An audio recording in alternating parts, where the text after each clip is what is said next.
Hi hi ಮಕ್ಕಳೇ, good morning. ನಾನು ಇಂದು ಗಣಿತ ಲೆಕ್ಕವನ್ನು ತಿಳಿಸಿಕೊಡುತ್ತೇನೆ. ಏನಂತಂದರೆ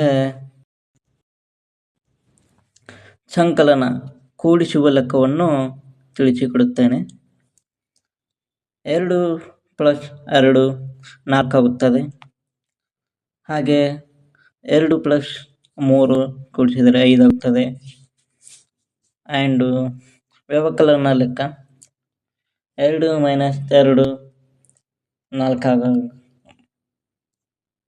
-0 ಆಗುತ್ತೆ. 4 - 2 2 ಆಗುತ್ತದೆ. ಹಾಗೆ ಗುಣಾಕಾರ ಲೆಕ್ಕ 2 × 2 4 ಆಗುತ್ತದೆ. 2 × 3 6 ಆಗುತ್ತದೆ. ಹಾಗೆ ಭಾಗಾಕಾರ ಲೆಕ್ಕ 4/2 = 2 ಆಗುತ್ತದೆ. 10/5 = 2 ಆಗುತ್ತದೆ.